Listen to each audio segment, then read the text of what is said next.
पंढरपूर पासून अवघ्या 15 मिनिटांच्या अंतरावर पंढरपूर करकंब रस्त्यावर धोत्रेज ग्रँड प्रायव्हेट लिमिटेड घेऊन आले आहेत पंचतारांकित सुविधांनी युक्त हॉटेल ग्रँड। तसेच पुण्या मुंबईच्या धर्तीवर सर्व सुविधांनी युक्त hotel Shreyas restaurant, veg non veg permit room बार, प्रशिक्षित कुक व होस्टिंग सेवा। हॉटेल ग्रँड मध्ये उपलब्ध आहेत 50 एसी रूम्स, 3500 स्क्वेअर फूट फुटाचा सुसज्ज बक्वेट हॉल, भव्य एसी सूट्स, टेरेस गार्डन, भव्य लॉन आणि चेंजिंग रूम सहित स्विमिंग टँक, प्रशस्त पार्किंगची सुविधा। पंढरपूर नजीक असलेल्या हॉटेल ग्रँड या सुसज्ज आणि पंचतारांकित सुविधांनी युक्त hotel grand, hotel Shreyas restaurant, veg non veg permit room बार, पंढरपूर करकंब रोड। संपर्क 02186 24 22 45।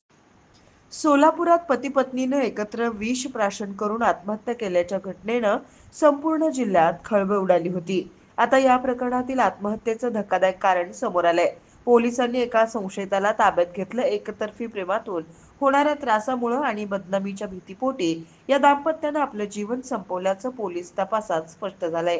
सोमनाथ धानोपा पाटील आणि श्रीदेवी सोमनाथ पाटील असं आत्महत्या केलेल्या पती पत्नींचं नाव आहे।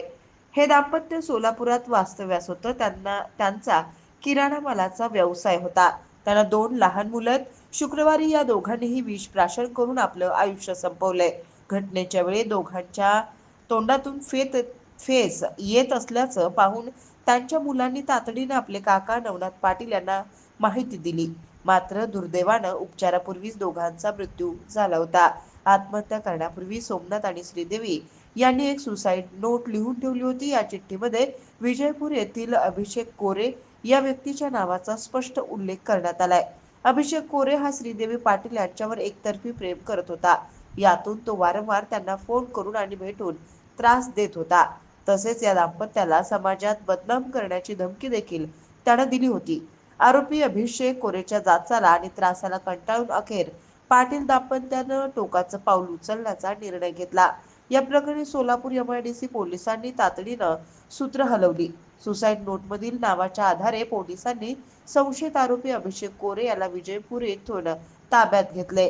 या प्रकरणी एमआयडीसी पोलीस ठाण्यात गुन्हा दाखल करण्यात आला असून अधिक तपास सुरू आहे। ताज्या घडामोडी पाहण्यासाठी आमच्या YouTube चॅनलवरील PVR म्हणजेच पंढरी वार्ता या न्यूजला सबस्क्राइब करा आणि शेजारील बेल आयकॉनवर क्लिक करा।